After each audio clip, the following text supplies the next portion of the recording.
Hello friends, શું છું Hardik Patel, icon engineering tuition ક્લાસીસની ચેનલમાં વિદ્યાર્થી મિત્રો આપનું સ્વાગત છે. ડિપ્લોમા સેમેસ્ટર 3 મિકેનિકલ બ્રાન્ચની અંદર જે સબ્જેક્ટ આવે છે એમએનએમ, એના આજે સુપર 30 ક્વેશ્ચન્સ અહીંયા આપણે જોવાના છે. આ સુપર 30 ક્વેશ્ચન્સ તમે તૈયાર કરી લો છો તો જીટીયુની એક્ઝામમાં 110% પાસ થઈ જવાના છો વિદ્યાર્થી મિત્રો. તો ચેનલ ઉપર નવા હોય તો ચેનલને સબસ્ક્રાઇબ કરી દેજો, બેલ આઇકોન ઓન કરી દો જેથી નવા વિડીયો આવે તરત જ નોટિફિકેશન આવી જશે. વિદ્યાર્થી મિત્રો, સેમેસ્ટર 3 માટેનું એક વોટ્સઅપ ગ્રુપ બનાવેલું છે. જો હજી સુધી તમે એમાં જોઈન નથી થયા તો ફટાફટ જોઈન થઈ જશો, જેની લિંક બાયોમાં મૂકેલી છે. પ્લસ અહીંયા જે સુપર 30 ક્વેશ્ચન્સ આપવામાં આવે છે, બધા જ ક્વેશ્ચનના વિથ આન્સર આપણા કોર્સની અંદર ઇન્ક્લુડ છે. યુનિટ વાઇઝ દરેક મટીરિયલ્સ પ્રોવાઈડ કરેલું છે વિથ વિડીયો લેક્ચર સાથે. ક્વેશ્ચન્સ બેંક બી વિથ સોલ્યુશન છે, ઇંગ્લિશ અને ગુજરાતી બંને મીડિયમમાં છે. તો ફટાફટ કોર્સ પરચેસ કરી લેશો. કોર્સ માટે બાયોમાં લિંક મૂકેલી છે, ત્યાંથી તમે જોઈન કરી શકો છો અને તૈયારી કરી શકો છો વિદ્યાર્થી મિત્રો. અને ખાસ ઇમ્પોર્ટન્ટ કે દરેક બ્રાન્ચના દરેક સબ્જેક્ટના કોર્સ બી આપણે મૂકેલા છે, તો ફટાફટ કોર્સની અંદર જોઈન કરી લેશો.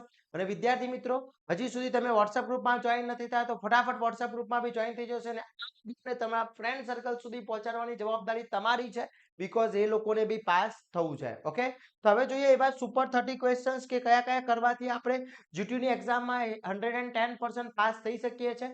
પહેલું છે મેટ્રોલોજીની વ્યાખ્યા આપો અને તેની જરૂરિયાત બતાવો. પછી સેન્સિટિવિટી છે, રેડિબિલિટી છે અને ક્લેરિફિકેશન છે. મોસ્ટ ઇમ્પોર્ટન્ટ ડેફિનેશન્સ પૂછી શકે છે. એના પછી એક્યુરેસી એન્ડ પ્રેસિઝન મોસ્ટ ઇમ્પોર્ટન્ટ તફાવત છે. પછી લાઇન એન્ડ વેલ્થ સ્ટાન્ડર્ડ સમજાવવાનો છે, માપણીની માન્યતા માટેના.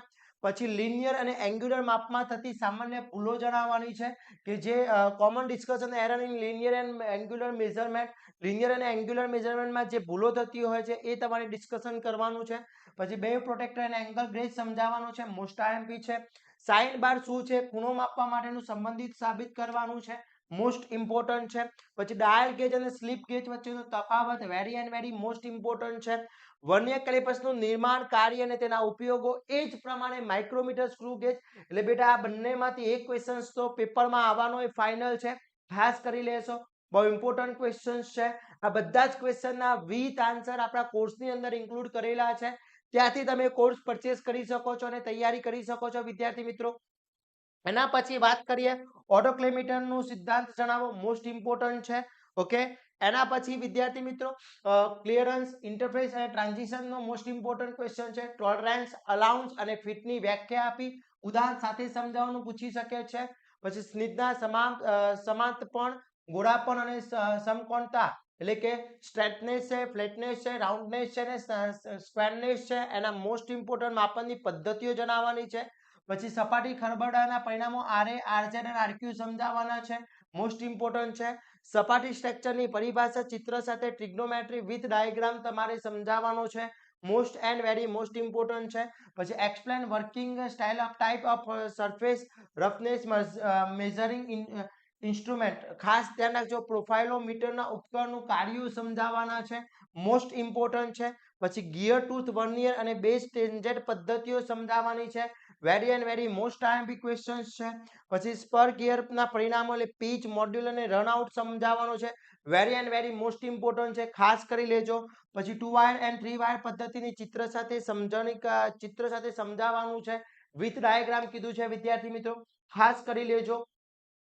એના પછી વાત કરીએ 2 વાયર અને 3 વાયરની પદ્ધતિ ચિત્ર સાથે સમજાવવાનું છે. પછી plug, ring, snap and thread gauge વચ્ચેનો તફાવત સમજાવવાનો છે. પછી ઇન્ટરચેપબિલિટી અને સિલેક્ટિવિટી એસેમ્બલી સમજાવવાનું પૂછી શકે છે, મોસ્ટ ઇમ્પોર્ટન્ટ ક્વેશ્ચન છે. આ બધા જ ક્વેશ્ચન ખાસ કરી લેજો, આમાંથી એક પણ ક્વેશ્ચન્સ રહી ના જાય એની ખાસ તકેદારી રાખવાની છે. પછી ગો એન્ડ નો ગો ગેજનું સિદ્ધાંત સાથે ઉદાહરણ સાથે સમજાવવાનું છે.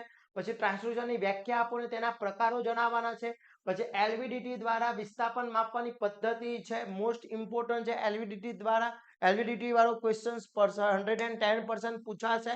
પછી દબાણ, બળ, સ્ટ્રેન માપવા માટેના સેન્સર પર ટૂંક નોટ લખવાની છે, જે સેન્સર છે ને યુઝિંગ માટે જે યુઝ થાય છે, મેઝરમેન્ટ છે, પ્રેશર માટેના જે સેન્સર છે એ સેન્સર ઉપર ટૂંક નોટ લખવાનું પૂછી શકે છે. પછી થર્મોકપલનું નિર્માણ સમજાવો અને કાર્ય સમજાવો, પાયરેનોમીટર પર ટૂંક નોટ લખો, મોસ્ટ ઇમ્પોર્ટન્ટ ક્વેશ્ચન છે, ખાસ કરી લેવાનો છે વિદ્યાર્થી મિત્રો. એના પછી વાત કરીએ ઇન્ફ્રારેડ અને ડિજિટલ ટેમ્પરેચર સેન્સર જણાવવાનું છે, મોસ્ટ ઇમ્પોર્ટન્ટ છે. ડિજિટલ માપનના પદ્ધતિઓ ઉદાહરણ સાથે સમજાવવાનું પૂછી શકે છે. સ્માર્ટ ઇન્સ્પેક્શન સિસ્ટમ શું છે એના વિશે ચર્ચા કરવાની પૂછી શકે છે અને મેટ્રોલોજીમાં ઓટોમેશન પર ચર્ચા કરવાનું છે એટલે કે ઓટોમેશન બહુ ઇમ્પોર્ટન્ટ છે એની શું શું ઇમ્પોર્ટન્સ છે કઈ રીતના વર્ક કરે છે એના એડવાન્ટેજીસ શું છે ડિસએડવાન્ટેજીસ શું છે તો આટલા ક્વેશ્ચન્સ વિદ્યાર્થી મિત્રો કરી લેશો એટલે જીટીયુની એક્ઝામમાં 110% તમારા સ્કોર થઈ જવાનું છે પાસ કરી શકવાના છો અને વિદ્યાર્થી મિત્રો બહુ જ ઇમ્પોર્ટન્ટ છે એના માટે આપણે આ જે મટીરિયલ છે બધું જ આપણે ગુજરાતી અને ઇંગ્લિશ બંનેમાં પ્રોવાઈડ કર્યું છે એની લિંક બાયોમાં મૂકેલી છે ત્યાંથી તમે કોર્સ પરચેસ કરી શકો છો અથવા એપ્લિકેશન ડાઉનલોડ કરી ત્યાંથી એપ્લિકેશનમાંથી બી કોર્સ પરચેસ કરી શકો છો આઇકોન એન્જિનિયરિંગ ટ્યુટોરિયલ્સ નામની એપ્લિકેશન છે ત્યાંથી તમે ડાઉનલોડ કરી શકો છો અને ત્યાંથી કોર્સ પરચેસ કરી શકો છો અને બેસ્ટમાં બેસ્ટ તૈયારી કરવા માટેનું મટીરિયલ મેળવી શકો છો તો આ વિડીયોને તમારા ફ્રેન્ડ સર્કલ સુધી પહોંચાડી દેશો જેથી દરેક વિદ્યાર્થી મિત્રો ઇઝીમાં ઇઝી તૈયારી કરી શકે અને સારા માર્ક્સ મેળવી શકે આવા જ નવા વિડીયો સાથે નવા દિવસે મળીશું ત્યાં સુધી વિદ્યાર્થી મિત્રો મને રજા આપશો